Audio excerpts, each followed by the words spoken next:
The Novels of Charles Dickens. An introduction written by David Timson, read by Neville Jason. The Pickwick Papers.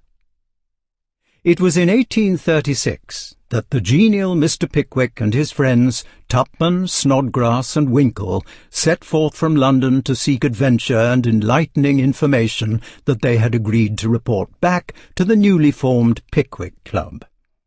A retired businessman, Mr. Pickwick was soon to wend his way into the hearts and homes of England with his adventures. A naive and innocent man despite his years, his eyes are very soon opened to the wiles and guiles of England in the 1830s.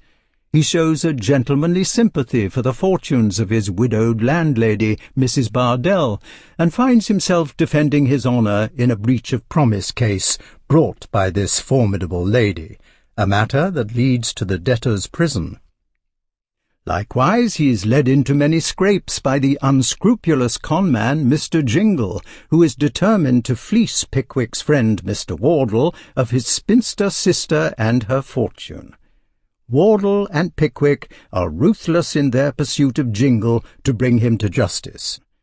An unworldly man, Mr. Pickwick's numerous moments of embarrassment and awkwardness are relieved by his faithful servant and valet, Mr. Samuel Weller, a Cockney through and through, whose cheerful approach to life and witty turn of phrase provide gems of homespun wisdom and much mirth.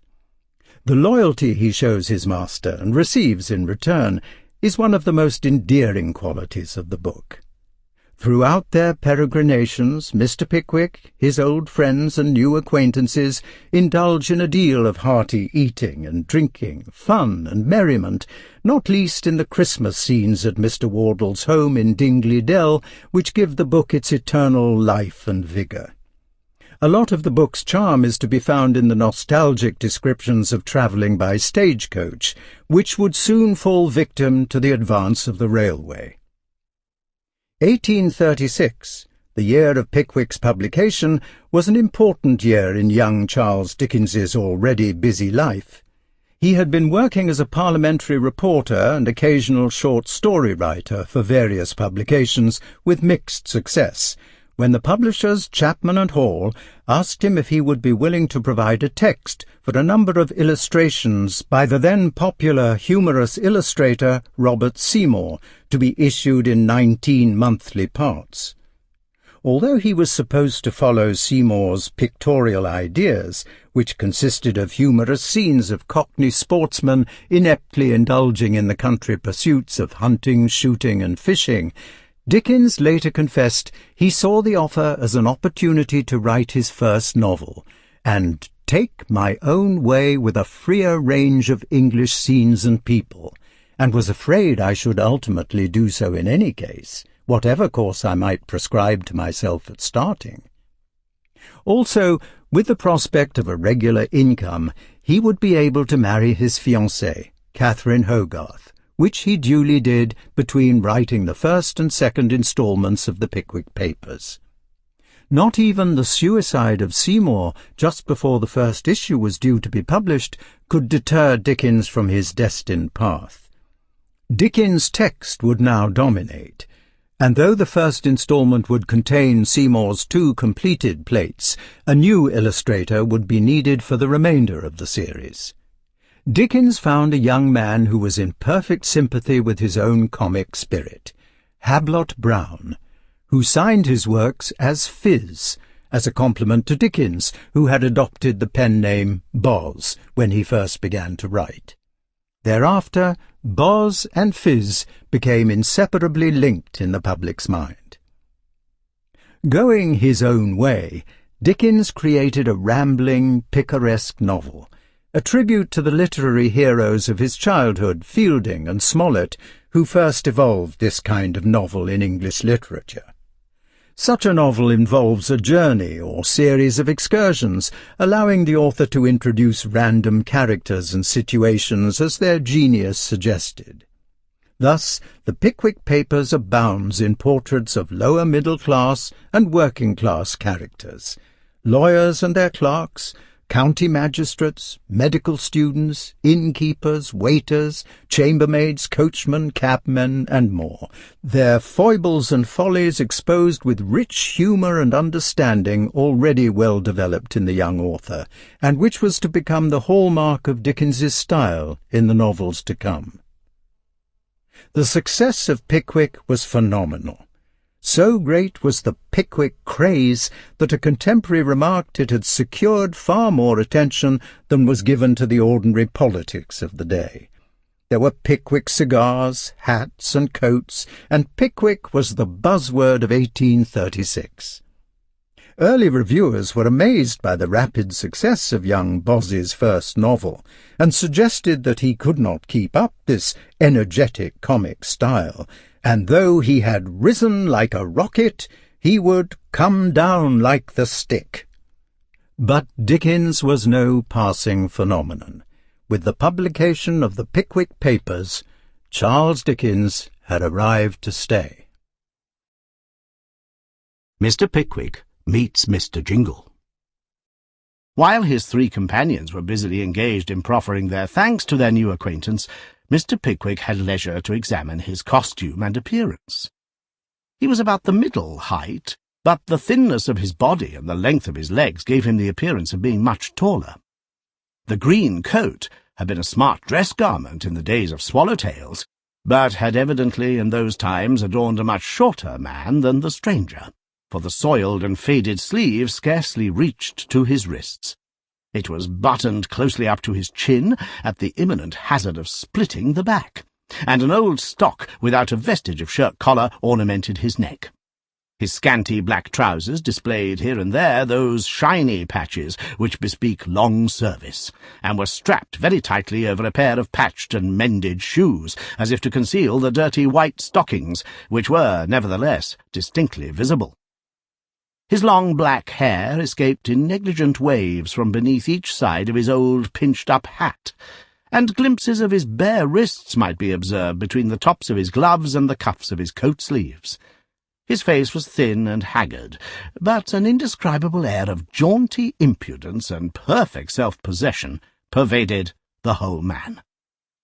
Such was the individual on whom Mr. Pickwick gazed through his spectacles, which he had fortunately recovered, and to whom he proceeded, when his friends had exhausted themselves, to return in chosen terms his warmest thanks for his recent assistance.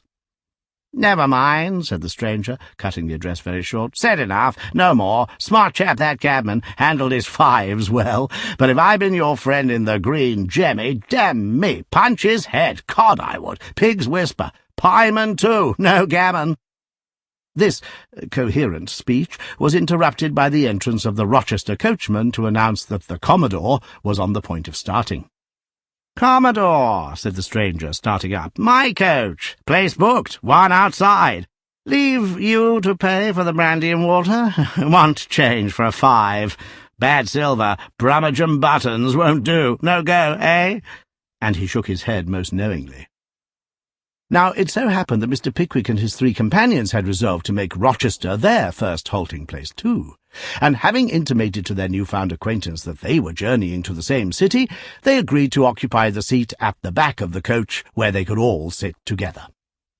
"Up with you," said the stranger, assisting Mr. Pickwick onto the roof with so much precipitation as to impair the gravity of that gentleman's deportment very materially.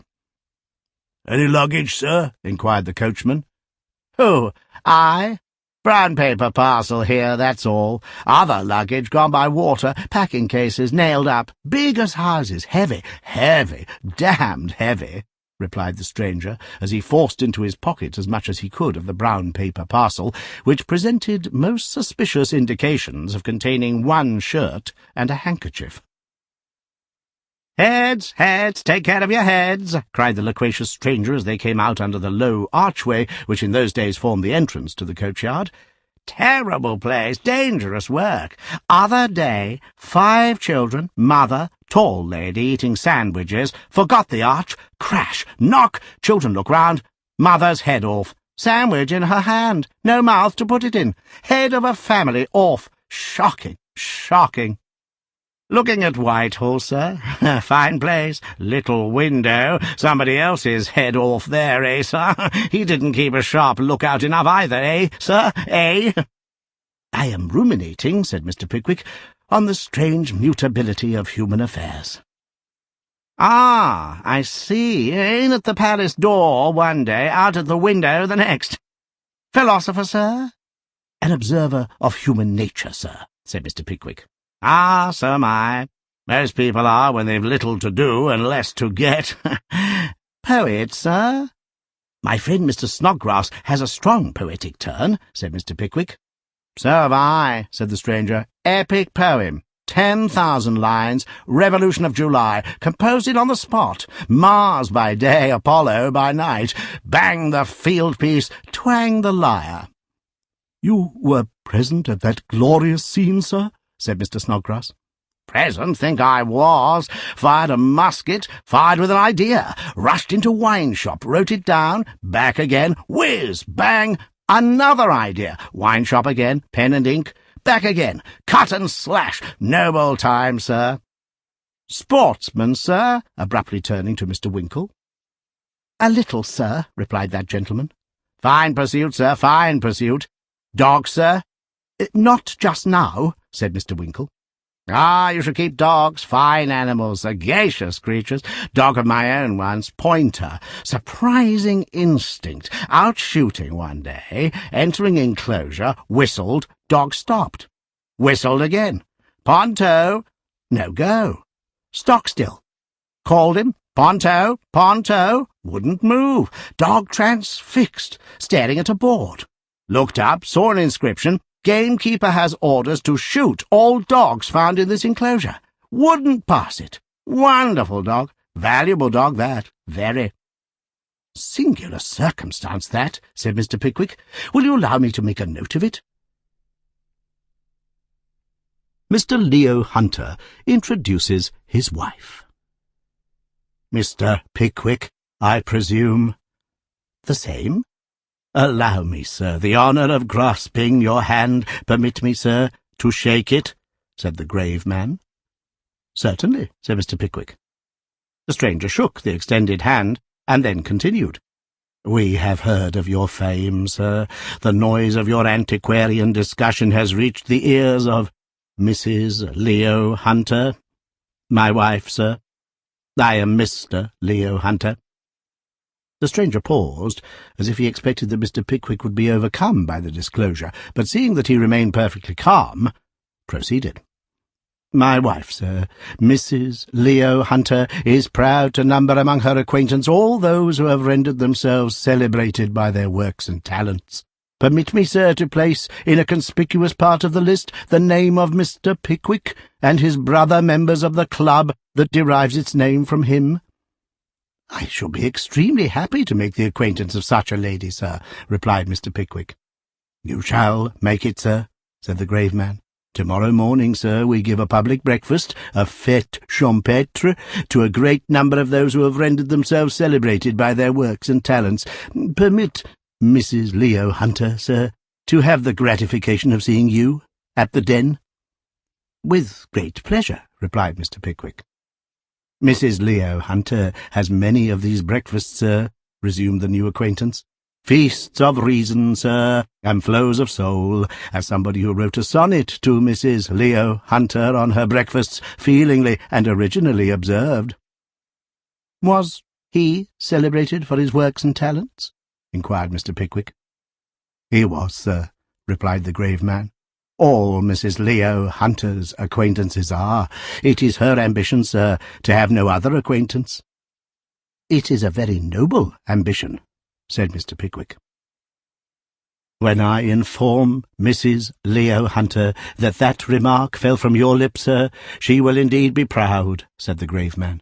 "You have a gentleman in your train who has produced some beautiful little poems, I think, sir?" "My friend Mr. Snodgrass has a great taste for poetry," replied Mr. Pickwick.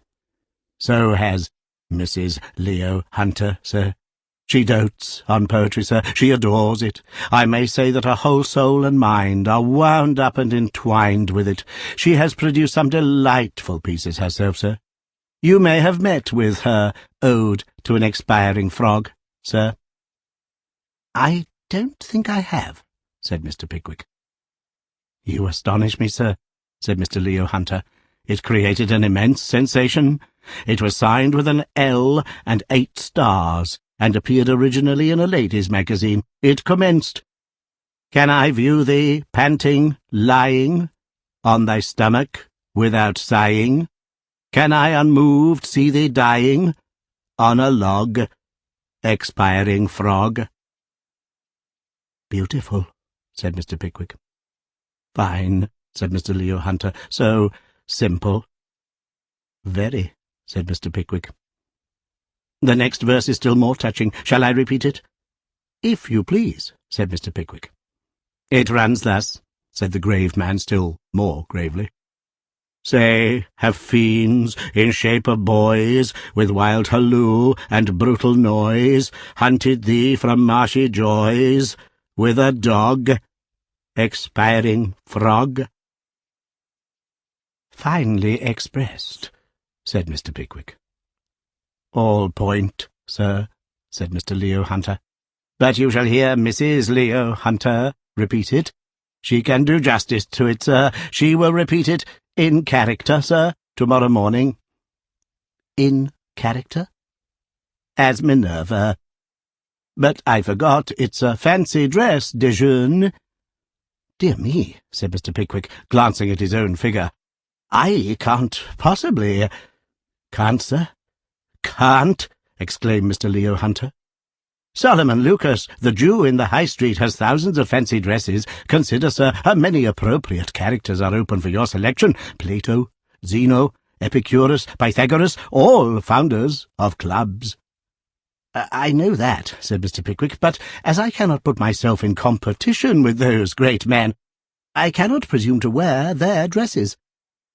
The grave man considered deeply for a few seconds, and then said, "On reflection, sir, I don't know whether it would not afford Mrs. Leo Hunter greater pleasure if her guests saw a gentleman of your celebrity in his own costume, rather than in an assumed one. I may venture to promise an exception in your case, sir. Yes, I am quite certain that on behalf of Mrs. Leo Hunter I may venture to do so." "In that case," said Mr. Pickwick, "I shall have great pleasure in coming." "But I waste your time, sir," said the grave man, as if suddenly recollecting himself. "I know its value, sir. I will not detain you. I may tell Mrs. Leo Hunter, then, that she may confidently expect you and your distinguished friends? Good morning, sir. I am proud to have beheld so eminent a personage. Not a step, sir. Not a word." And without giving Mr. Pickwick time to offer remonstrance or denial, Mr. Leo Hunter stalked gravely away. Mr. Pickwick gets into the wrong room. Having carefully drawn the curtains of his bed on the outside, Mr. Pickwick sat down on the rush-bottomed chair and leisurely divested himself of his shoes and gaiters. He then took off and folded up his coat, waistcoat, and neckcloth, and slowly drawing on his tasselled nightcap, secured it firmly on his head by tying beneath his chin the strings which he always had attached to that article of dress. It was at this moment that the absurdity of his recent bewilderment struck upon his mind. Throwing himself back in the rush-bottomed chair, Mr. Pickwick laughed to himself so heartily that it would have been quite delightful to any man of well-constituted mind to have watched the smiles that expanded his amiable features as they shone forth from beneath the nightcap. "It is the best idea," said Mr. Pickwick to himself, smiling till he almost cracked the nightcap strings. "It is the best idea, my losing myself in this place and wandering about these staircases that I ever heard of. Droll, droll, very droll." Here Mr. Pickwick smiled again, a broader smile than before, and was about to continue the process of undressing in the best possible humour, when he was suddenly stopped by a most unexpected interruption, to wit, the entrance into the room of some person with a candle, who, after locking the door, advanced to the dressing-table and set down the light upon it. The smile that played on Mr. Pickwick's features was instantaneously lost in a look of the most unbounded and wonder-stricken surprise. The person, whoever it was, had come in so suddenly and with so little noise that Mr. Pickwick had had no time to call out or oppose their entrance. Who could it be? A robber? Some evil-minded person who had seen him come upstairs with a handsome watch in his hand, perhaps? What was he to do? The only way in which Mr. Pickwick could catch a glimpse of his mysterious visitor with the least danger of being seen himself was by creeping onto the bed and peeping out from between the curtains on the opposite side. To this manoeuvre he accordingly resorted. Keeping the curtains carefully closed with his hand so that nothing more of him could be seen than his face and nightcap, and putting on his spectacles, he mustered up courage and looked out. Mr. Pickwick almost fainted with horror and dismay. Standing before the dressing-glass was a middle-aged lady in yellow curl-papers, busily engaged in brushing what ladies call their back hair. However the unconscious middle-aged lady came into that room, it was quite clear that she contemplated remaining there for the night, for she had brought a rushlight and shade with her, which, with praiseworthy precaution against fire, she had stationed in a basin on the floor, where it was glimmering away like a gigantic lighthouse in a particularly small piece of water. "Bless my soul," thought Mr. Pickwick, "what a dreadful thing!" "Ahem," said the lady, and in went Mr. Pickwick's head with automaton-like rapidity. "I never met with anything so awful as this," thought poor Mr. Pickwick, the cold perspiration starting in drops upon his nightcap. "Never! This is fearful!" It was quite impossible to resist the urgent desire to see what was going forward, so out went Mr. Pickwick's head again. The prospect was worse than before. The middle-aged lady had finished arranging her hair, had carefully enveloped it in a muslin nightcap with a small plaited border, and was gazing pensively on the fire. "This matter is growing alarming," reasoned Mr. Pickwick with himself. "I can't allow things to go on in this way. By the self-possession of that lady, it is clear to me that I must have come into the wrong room. If I call out, she'll alarm the house. But if I remain here, the consequences will be still more frightful." Mr. Pickwick, it is quite unnecessary to say, was one of the most modest and delicate-minded of mortals. The very idea of exhibiting his nightcap to a lady overpowered him, but he had tied those confounded strings in a knot, and do what he would, he couldn't get it off. The disclosure must be made. There was only one other way of doing it. He shrunk behind the curtains and called out very loudly, "Ahem!" That the lady started at this unexpected sound was evident by her falling up against the rushlight shade. That she persuaded herself it must have been the effect of imagination was equally clear, for when Mr. Pickwick, under the impression that she had fainted away, stone dead with fright, ventured to peep out again, she was gazing pensively on the fire, as before. "Most extraordinary female, this," thought Mr. Pickwick, popping in again. "Ahem!" These last sounds, so like those in which, as legends inform us, the ferocious giant Blunderbore was in the habit of expressing his opinion that it was time to lay the cloth, were too distinctly audible to be again mistaken for the workings of fancy. "Gracious heaven," said the middle-aged lady, "what's that?" It's only a gentleman, ma'am," said Mr. Pickwick from behind the curtains. "A gentleman?" said the lady with a terrific scream. "It's all over," thought Mr. Pickwick. Christmas at Dingley Dell.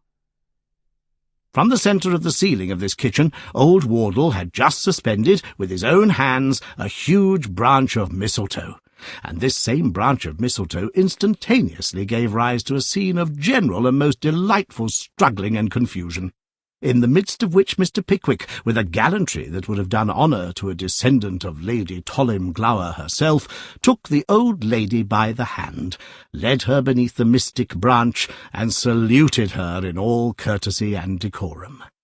The old lady submitted to this piece of practical politeness with all the dignity which befitted so important and serious a solemnity, But the younger ladies, not being so thoroughly imbued with a superstitious veneration for the custom, or imagining that the value of a salute is very much enhanced if it cost a little trouble to obtain it, screamed and struggled and ran into corners and threatened and remonstrated and did everything but leave the room, until some of the less adventurous gentlemen were on the point of desisting, when they all at once found it useless to resist any longer and submitted to be kissed with a good grace. Mr. Winkle kissed the young lady with the black eyes, and Mr. Snodgrass kissed Emily, and Mr. Weller, not being particular about the form of being under the mistletoe, kissed Emma and the other female servants just as he caught them. As to the poor relations, they kissed everybody, not even excepting the plainer portions of the young lady visitors, who in their excessive confusion ran right under the mistletoe as soon as it was hung up, without knowing it. Wardle stood with his back to the fire, surveying the whole scene with the utmost satisfaction, and the fat boy took the opportunity of appropriating to his own use and summarily devouring a particularly fine mince pie that had been carefully put by for somebody else. Now the screaming had subsided, and faces were in a glow and curls in a tangle, and Mr. Pickwick, after kissing the old lady as before mentioned, was standing under the mistletoe, looking with a very pleased countenance on all that was passing around him, when the young lady with the black eyes, after a little whispering with the other young ladies, made a sudden dart forward, and putting her arm round Mr. Pickwick's neck, saluted him affectionately on the left cheek, and before Mr. Pickwick distinctly knew what was the matter, he was surrounded by the whole body and kissed by every one of them. It was a pleasant thing to see Mr. Pickwick in the centre of the group, now pulled this way and then that, and first kissed on the chin, and then on the nose, and then on the spectacles, and to hear the peals of laughter which were raised on every side. But it was a still more pleasant thing to see Mr. Pickwick blinded shortly afterwards with a silk handkerchief, falling up against the wall, and scrambling into corners, and going through all the mysteries of blind man's buff, with the utmost relish for the game, until at last he caught one of the poor relations, and then had to evade the blind man himself, which he did with a nimbleness and agility that elicited the admiration and applause of all beholders.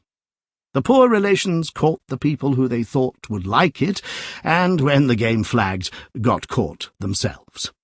When they all tired of blind man's buff, there was a great game at snapdragon, and when fingers enough were burned with that, and all the raisins were gone, they sat down by the huge fire of blazing logs to a substantial supper and a mighty bowl of wassail, something smaller than an ordinary wash-house copper, in which the hot apples were hissing and bubbling with a rich look and a jolly sound that were perfectly irresistible. "This," said Mr. Pickwick, looking round him, "this is indeed comfort." "Our invariable custom," replied Mr. Wardle. "Everybody sits down with us on Christmas Eve as you see them now, servants and all. And here we wait until the clock strikes 12 to usher Christmas in, and beguile the time with forfeits and old stories. Trundle, my boy, rake up the fire." Up flew the bright sparks in myriads as the logs were stirred.